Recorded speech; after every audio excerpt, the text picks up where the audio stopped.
من برنامجنا دفء الكلمة. والليلة حلقة جديدة وهي الحلقة السادسة، ونحن شهداء نهل ضيفا مع الحاج شريف محمود شيخ إدريس ليحكي لنا عن ماض جميل لم يسعفنا الزمن بمعايشته. اسمحوا لي أن أرحب بالحاج شريف محمود شيخ إدريس. أهلا ومرحبا بك. مرحبا، أهلا وسهلا. بداية حاج شريف، السيرة الذاتية. السيرة الذاتية اسمك؟ اسمي شريف محمود شيخ إدريس. سنة كم مولود؟ سنة كم؟ سنة 90. يعني بالتقريب كده سنة كم؟ 40. لا، زي 33 34 مولود زي 34 1934. قريت ولا ما قريت المراحل الدراسية؟ كنا بالزراعة طوال الباقي كله، ليل النهار زراعة وطورية ومشارب بقار وبهايم. هو ده اللي كان حاصل، بس كان ما حد كان بيهتم بالقراية، كان زمان كله كان شغلي بلد الحمد لله. ولا بعد الزراعة سافرت ولا قعدت؟ سافرت بقى على مصر، بقى قعدت كم سنة كتير خالص والله. أخذت كم سنة في مصر؟ مصر والله كتير خالص يا أخي. أنا بقول لك كم سنة 50 لغاية سنة كم 60.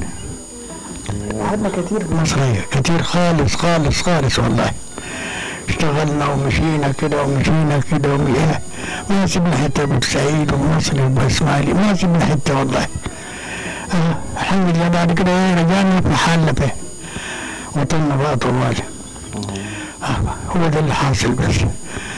طيب في مصر دارينك تورينا يعني المعيشة في مصر، الفرق بين مصر والسودان. زمان كان كويس المعيشة، كان في مصر كان، لكن هسه ما زي الأول.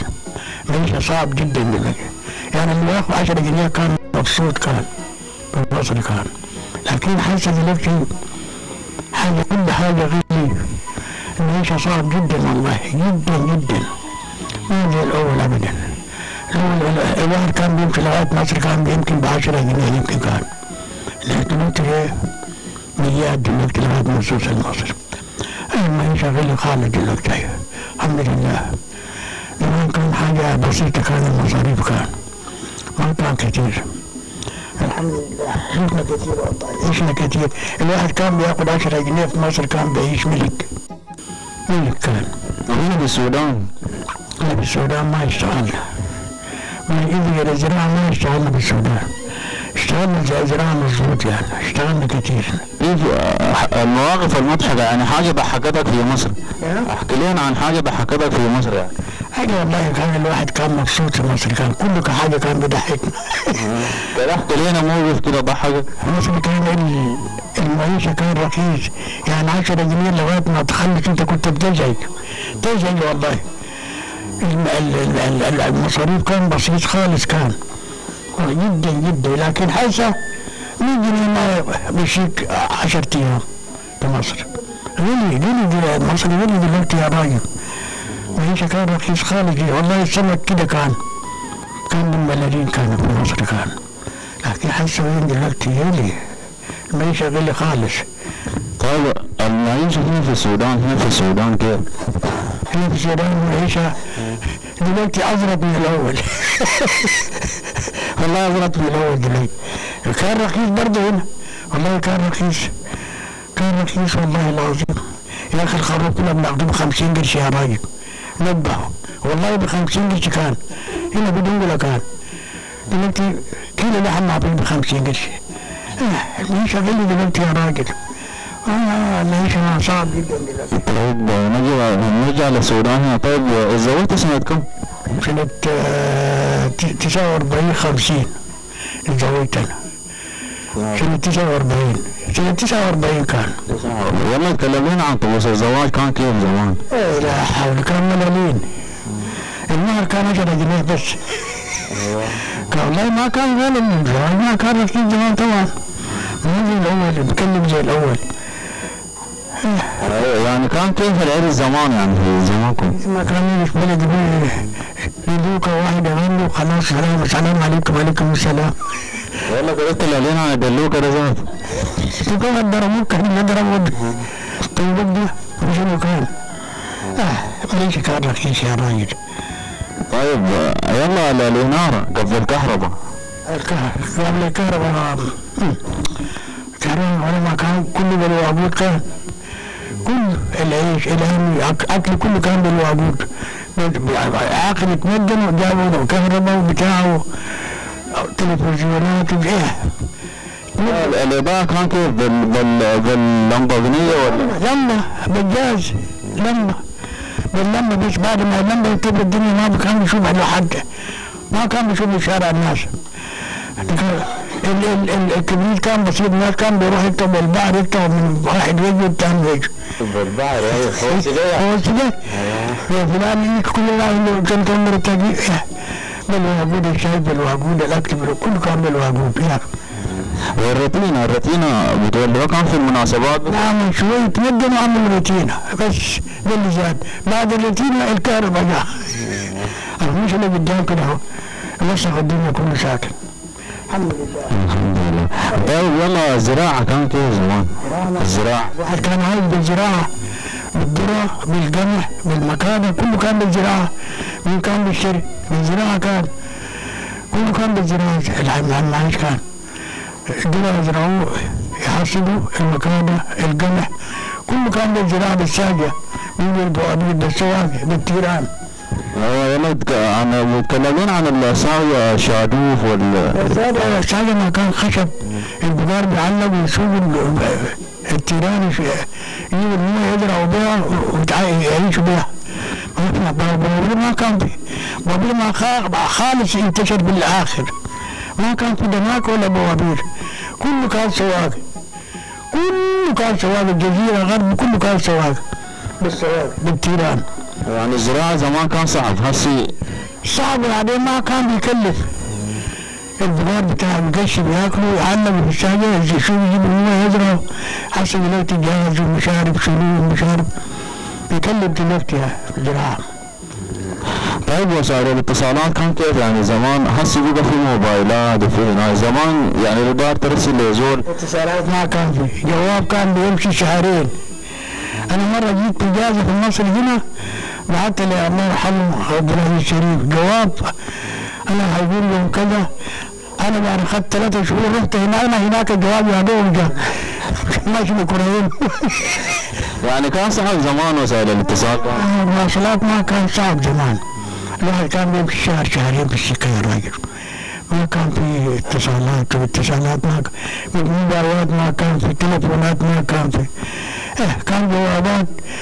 مرة أنا بعت جواب لعبد العزيز أنا أخذت الإجازة ورحت وأنا هناك الجواب يا دوب جا. عبد العزيز يقول جاي برجلين الدنيا كان تعبان ما كان شيء ما كان في نظام.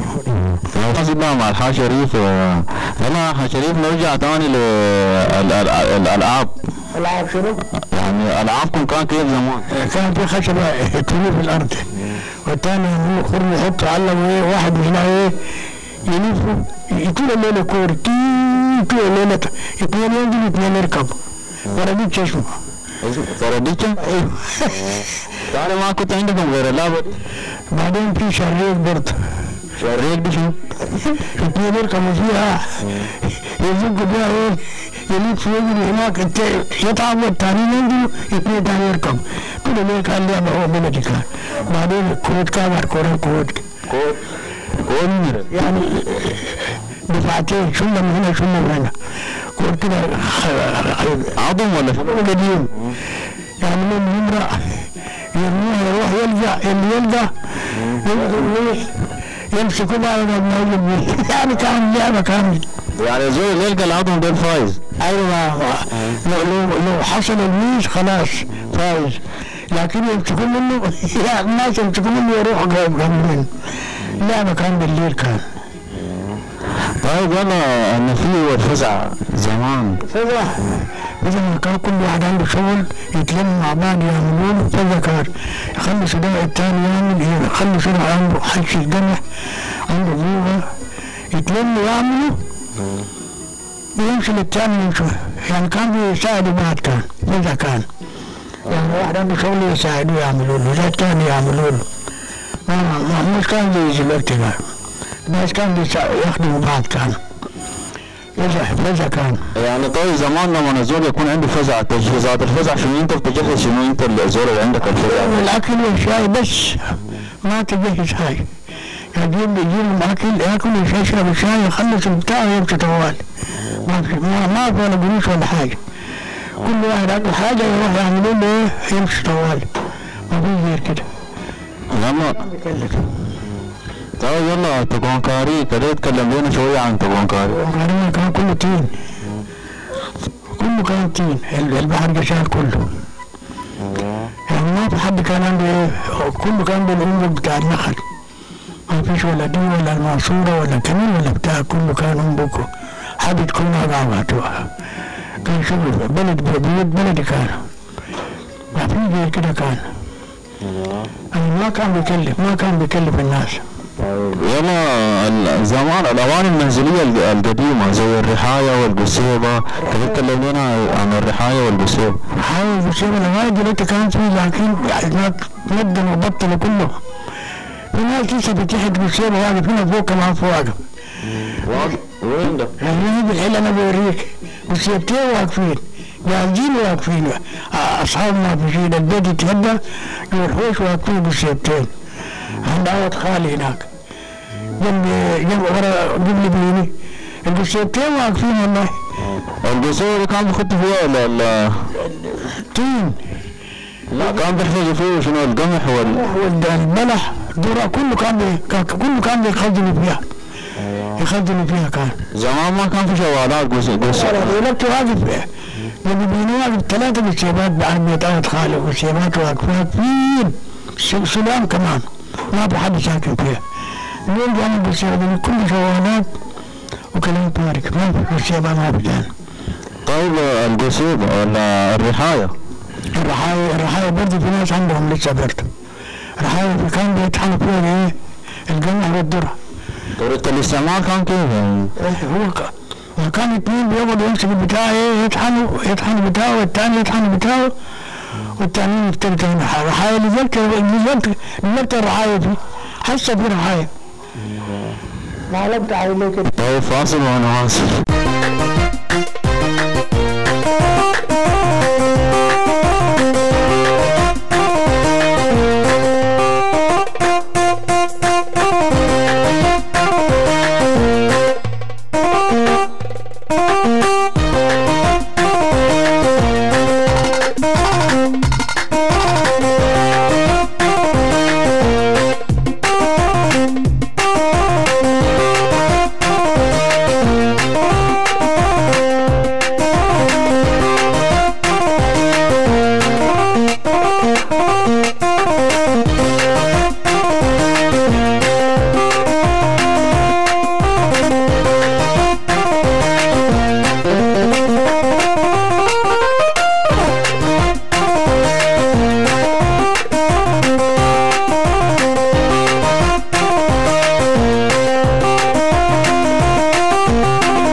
ختاما نشكر الحاج شريف محمود شيخ ادريس على هذه المداخله الطيبه. في الختام بدك تقول شنو؟ بارك الله فيكم، اشكركم جزيل الشكر. ايش ما في غير كده تاني خلاص. شكرا جزيلا. بارك الله.